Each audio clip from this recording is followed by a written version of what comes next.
USA में जो shutdown होता है वैसा चीज़ इंडिया में क्यों नहीं होता है, जानते हैं आज के वीडियो में। इंडिया का जो फाइनेंशियल ईयर होता है ना, वो होता है from 1 April to 31 March. USA का ऐसा नहीं है। यूएसए का है फ्रॉम 1 अक्टूबर टू 30 सितंबर। तो अब बैक स्टोरी समझो चल क्या रहा है, ठीक।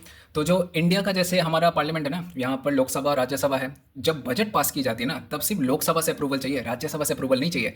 वेर एज जो आपका यूएस है ना, वहाँ पर क्या होता है, हाउस ऑफ कॉमन जो कि लोकसभा के इक्वलेंट है, और जो हाउस ऑफ सेनेट है जो राज्यसभा के इक्वलेंट है, यहाँ पर बजट जो है ना, ये दोनों से पास करवाना पड़ता है। किसी भी एक अगर हाउस में स्टक हो गया, वो बिल और पास नहीं हो पाता।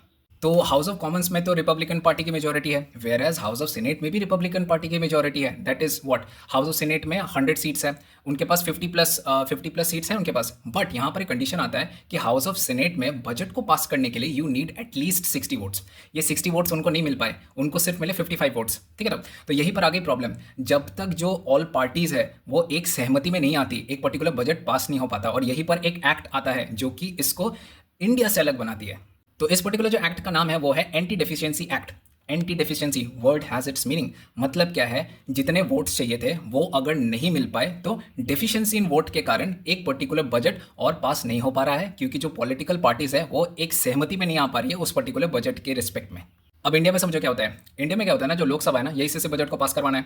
तो लोकसभा से अगर बजट को पास करवाना है तो लोकसभा में तो वही पर्टिकुलर पार्टी गवर्नमेंट में रहेगी ना जिसके पास मेजोरिटी है, ठीक है। तो अगर मेजोरिटी मिल गया तो बजट तो ऑटोमेटिकली इंडिया में पास हो जाता है। वेराज ये यूएसए में नहीं हो पाता है। यूएसए में मेजोरिटी होने के बाद भी वही जो पर्टिकुलर कंडीशन हो गया ना, वो 60 सीट का, वो अगर नहीं फुलफिल हो पा रही है, तभी क्या हो जा रही है, ये शटडाउन का सिस्टम शुरू हो जाता है उस पर्टिकुलर एक्ट की वजह से।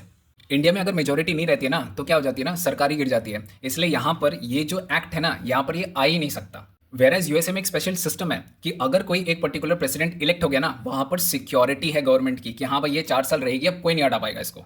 अब समझो शटडाउन में होता क्या है, जो आपका डिफेंस है और जो आपका इमिग्रेशन डिपार्टमेंट है, इन दोनों को छोड़ के पूरा का पूरा जो यूएस गवर्नमेंट का और जो भी काम है वो सब बंद पड़ जाता है, क्योंकि कोई पे आउट्स नहीं मिल पाते हैं इन पर्टिकुलर गवर्नमेंट के डिपार्टमेंट्स को। तो यहाँ पर ऑप्शन दिया जाता है, या तो आप नौकरी छोड़ दीजिए, या फिर विदाउट एनी पे क्या करिए, काम करिए, या फिर छुट्टी में चले जाइए उतने पर्टिकुलर समय के लिए।